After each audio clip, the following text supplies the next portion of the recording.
All right, I'm here with Aaron Hiebert. We're going to break down the difference between these two Stratocasters, but first we're going to let Tyler tell you the details.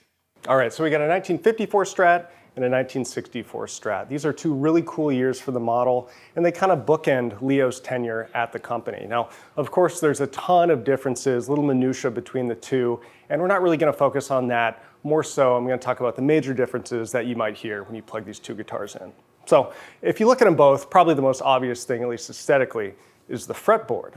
With the 54, we have the one-piece maple neck with a skunk stripe in the back, and on the 64, we have what would then be the veneer Brazilian rosewood board onto the maple neck. Now, tonally, how do these two differ? Well, conventional wisdom will tell us that the maple neck is going to be brighter, snappier on the high end, and the rosewood board is going to be a little bit more even, subdued, maybe even a little spiked in the mid-range.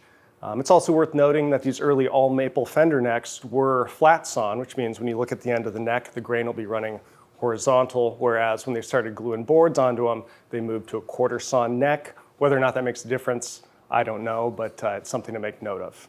So let's look at the bodies of these guitars. With the 64, we're well into the territory of using alder for the bodies, unless the Strat was blonde.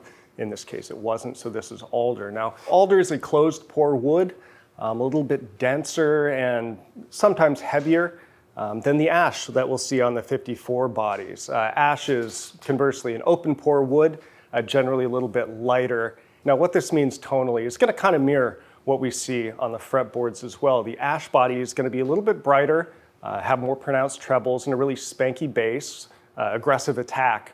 Whereas the alder is going to be, again, really, really even across the spectrum, really pronounced mid, still clear on the high and low end, but definitely most prevalent in the mid-range. Now, it is worth noting, on this 54, this doesn't strike me as ash. I've seen a lot of ash, and this particular guitar looks super, super straight grained and really, really tight grained, which leads me to believe this might be one of the super rare sassafras bodies from the very early days of the Strat, made famous by Eric Johnson's 1954 Strat, Virginia, I believe he calls it. So while it is a different wood, it's very similar to swamp ash. That's why they used it. And tonally, it's going to be very consistent as well. Now, of course, one of the biggest factors in tonal differences is going to come from the pickups, and they were quite different between 1954 and 64. Now, on 54 Strat pickups, we're going to see what's called form bar magnet wire. Now, form bar is just a reference to the insulation around the magnet wire that's wrapped around the coil. Form bar insulation is very clear. That's why the coils on these 54s will look very orange, just like the copper wire that sits under them. And form bar insulation is the slightest bit thicker than the enamel that we'll see later, which means if you're winding the same size coil, you're going to get less turns. So generally these 50s pickups will read quite a bit lower in the DC resistance. The size of the magnets is also different. On these early 54s, you'd see about 200 thousandths in diameter for these pole piece magnets, whereas in 64, those were shrunken down to about 187 thousandths, about 1/8 of an inch. So a very subtle difference, but when you're messing with the magnetic field of pickups, everything makes a difference. So like I mentioned, in 1964, we're going to see plain enamel insulation on that magnet wire. This is the stuff that looks really purple when you look at the coil. It is quite a bit thinner. So, like I mentioned with the 54, with the same size coil, you're going to get more winds. You're going to read a higher DC resistance, which is why these pickups from 64, 65 for Strats are some of the hottest vintage Strat pickups that Fender ever put out. And again, these 64s are going to have Alnico 5 magnets. Now, what does this mean tonally? I feel like a broken record because it's kind of the same thing that the necks and the bodies are going to give us. These early 54s are going to be very, very bright. Obviously, still very spanky on the low end and have what some people call scooped mids, whereas the 64 is going to be pretty opposite of that. It's going to be very mid-pronounced. Still, again, fine on the high end and low end, but the real star of the show is going to be the mid-range. So with all that in mind, we're going to hand these back over to Trevor and Aaron.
So I had to grab my lefty just to try to have a fighting chance of playing with you, man. It's so fun. Dude, so I just wanted to sit down and have a more casual talk about these instruments and just, we always get kind of, set up the cameras and do the demo, but it's so fun, all the conversations just kind of behind the counter and passing. And just wanted to have a little bit more like grounded, not to lean too much into minutia, but it's part of it, right? It inspires you. And I wanted to pick a couple guitars that are similar in design and a lot of characteristics, but almost a decade separate in when they were built and manufactured. Just had to bring this one out. This is a 1961 slab board. We're looking at a 64, late 64. I'm sure some of you are going to call out that transition logo, but started mid 64. But a really cool veneer board, Fender Stratocaster. It sounds awesome. It's been refretted and you sound great. Plays great. Yeah, Thanks, man. What's your initial take on that thing, man? You've had more Rosewood Strats than most people. It's my first time with a Strat. What are you talking about? I've never played one before. Yeah. So my initial reaction on this one is it just plays so good with these larger frets. Just fast. Plays like a Ferrari, as I like to say, when you have a fast neck like this. Something about these early 60s, mid 60s Strats that really speak to me. The neck shape, everything about it. But initial impression is I love it. I would totally rock this guitar. So inspiring guitar to play, honestly. When you first pick up a Rosewood Strat, and let me switch these out. Let me grab the other guitar that we're going to be talking about. You grab that Here. that killer 54. This is my guitar, so I can set it on the ground like that. Okay, so two very different Fender Stratocasters. This is a 1954 Strat maple board. I know you've owned maple board Strats before, and I always get a kick out of, when you put a really killer player like you give them different instruments. It's really obvious what the sound qualities and how they differ. Sometimes for me, it's like I play the same old bag of tricks on the same guitar, and it's like I can kind of get around. But it's one thing I love about seeing, our buddy Joe B play. It's like you get this insane musician who's also playing like the greatest instruments of all time, so you get to hear those exercised at their fullest potential. That's how I feel like when you come in. Man. Oh, like, dude, too kind. No, it's true. But two different guitars. What do you gravitate towards first? So I'm definitely going to gravitate towards the Rosewood boards. Just my it. thing. I love the look of maple neck Strats. I own a 57 that's killer that Tyler's working on actually right now. So, but yeah, I love the look of a maple neck. To me, it's really interesting. And the call out. I don't know how many people out there have had a chance to play a 54 compared to like a 64. So 10 years apart. It's like I don't know, I think of something, if you think about like cars or something, it takes like 6 years for something to change. Fender changed something every year. Yeah. Like every year they were changing stuff. And so it's pretty drastic change here. So the thing that comes to mind with these early maple necks is big necks. So I don't have the biggest hands. So sometimes for me, it is actually, they're a little bit just too girthy. Yeah. And so I have to find the right one versus like I feel I can pick up pretty much any early 60s Strat and it just fits my hand, right? But with that being said, there are definitely a lot of 50s necks that I totally dig. I also think that the aesthetic, this is me, I'm curious what you think, right? And maybe in the comments too.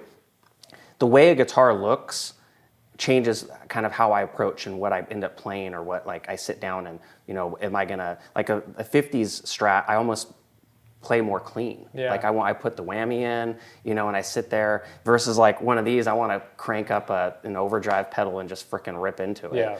Yeah. So there's something about that kind of is interesting. I couldn't agree more. And for me, maple boards, bigger necks generally from the 50s, but you hear that. That's more wood. They're super, organic sounding, woody sounding, and for some reason I feel like Rosewoods kind of mask up a little bit of what you're playing. You can kind of get under that like the smoothness of them. Like if you're gonna be doing, I don't know, obviously the Stevie Ray, the John Mayer tones, it's just silky. It just kind of covers up. It flows really nice. Where these are tattletales, man. You're gonna hear every little nuance, and I like that about it. The more you kind of develop as a player, or you're, less is more, that's where these shine. Question, like when you're putting a set together, when are you grabbing the 57 Strat And compared to when you're grabbing that? Is it like, okay, I got to give this one a shot and just kind of get in the mix, I want to play it? Or are you like, is it like the cleaner stuff like you were saying, where like that's where the perfect application for that guitar? Yeah, I've played my 57 live, and it's a great guitar, and I really dig it. But yeah, it's, the pickups, I think maybe Tyler can speak to that too. They're a little underwound in the 50s, right? So to your point, they don't mask anything. Everything comes out, very articulate, all of that. So for me, live, I don't really gravitate towards playing the Maple Necks live as much. I feel like I can just rip into these rosewood boards a little bit more. But I have busted them out for maybe like a slow blues song or something like that.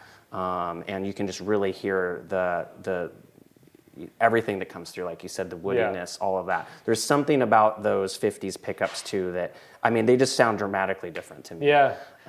It takes a brave soul to take a maple board 50 Strat and go to the bridge pickup too. Yes. You have a fighting chance with rosewood that it just kind of naturally will compress those highs, but they weren't worried about that because of how lack of tone control and how dark those amps were in the 50s. Like if you've ever plugged into like a 54 Princeton or Champ, they're not like these bright, spicy amps. They're kind of like muffled, a little bit darker. So you can go to that bridge pickup.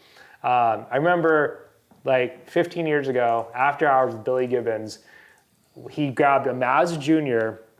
and cranked every tone knob down to as bassy as it'll get, cut all the treble out, cranked up the preamp, brought up the master, and went to the bridge pickup. Like he wanted that to shine, and it makes sense. He's kind of emulating, that change in modern amps, compensating for how dark these early like lap steel amps and stuff were. Yeah. But he did that with a Tele or a Strat or something like that. It was like, that was his tone, He did get that bridge pickup, but you have to kind of like work an amp to it. On a maple board, it's like, if you think you're just gonna play your set, hit that bridge pickup, you're gonna be shocked. It's ice picky. Yep. On a rosewood board, I can make it work, even with like overdrive, if you wanna like go into like a full lead, it's like, it'll get there without killing your eardrums, but. And I know a lot of people, and I do it on my Strats too, as I move for all those guitar geeks out there. So because these come stock, right, with the tone. You have tone, the first tone to the neck pickup, second tone to the middle pickup. So you take the second one and move it to the bridge. So that actually cuts a little bit of that harshness, right? Because then you're adding a pot to that pickup. But then what it does is you remove it from the middle, and so now your in-between positions are only running through one pot at a time. Wow. So it actually frees up your 2 and 4. Where'd you... was that like a forum trick or something? Or did somebody... it's dark web. Yeah. So I think it was a Landau that kind of, I heard it from him, and then like Hoagie, who does a lot of the work on my guitars and whatnot, and Tyler too. It's just kind of been something a lot of times they get the guitars worked on and ask, hey, do you want to move while I'm under the guard, under the hood here? Do we want to move it? But it does make a difference. And if you haven't tried it, I would definitely recommend trying it because, again, it frees up that 2 and 4 position. Yeah. So pretty cool. But so that helps with those bridge pickups, especially for live settings for me, because I find that just alleviates a little bit of that ice pickiness that you can get with some of these bridge pickups. So. Well, let me hand this one over to you. I know it's plugged in. Woo! But pop. So this is a cool 54. 54 is the first year of the Fender Stratocaster, so there are, even more changes. They're trying to perfect that instrument. And I love 54s. It's like an important year for me in many reasons. My old man was born in 54, several cool things. Dick's Burgers in Seattle, 54, but the Fender Stratocaster. Some of these necks are overly clunky sometimes, and you feel right off the bat there's just not a lot of consistency. I love this one specifically because it feels a little bit more like a 55. It's obviously super worn. It's a little bit more, medium, if you will. Yep. And I just gravitate towards guitars that look like they're drugged through the mud, and that thing has some soul. But. Yeah. And without all this finish, that's what I vibe with. Yeah. Yeah, and this neck is definitely not overly large. Yeah. So. We've had like maybe 4 or 5 54 Strats in this last year. The Ed King one, we've done a couple videos on some others, and there wasn't a neck that was even close to similar. if you're a guitar geek and you're picking up on those little nuances, you're like, whoa, that's a lot different.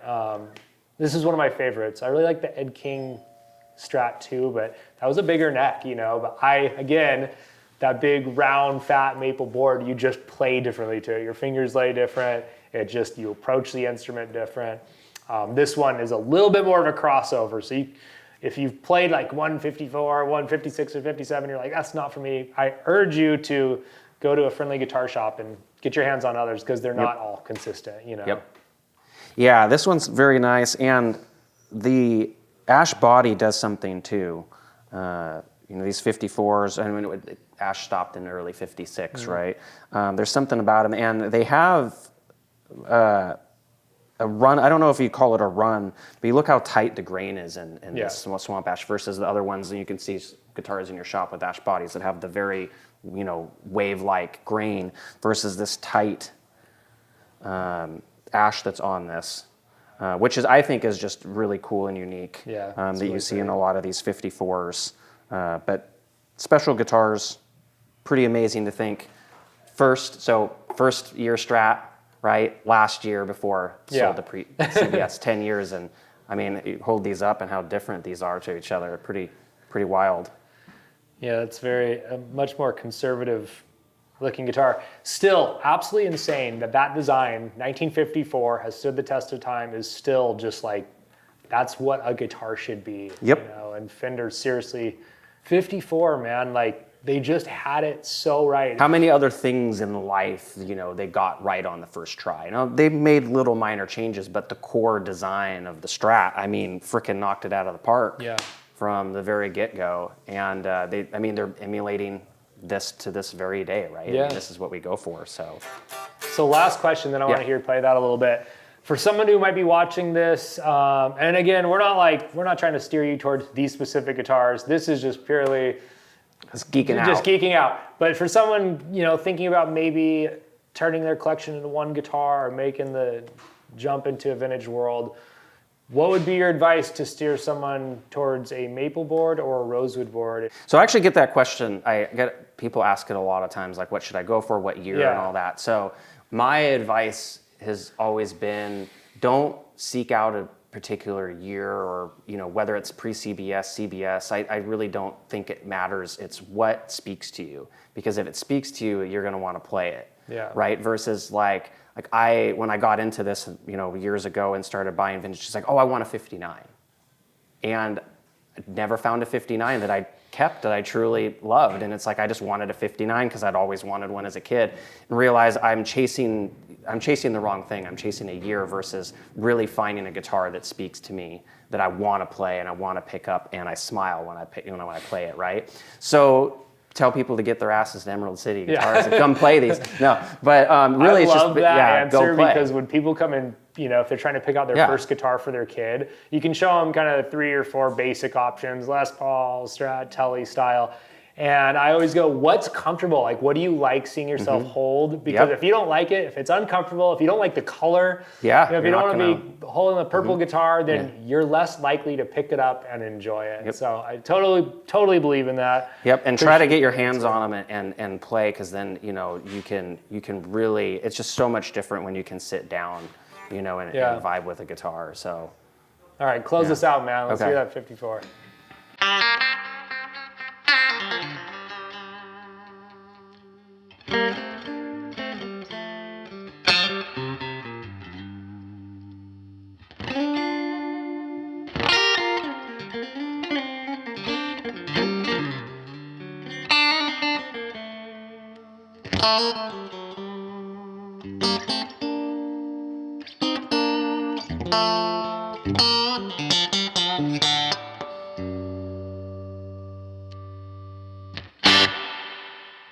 Right on, man. Love you, brother. Thank you, man.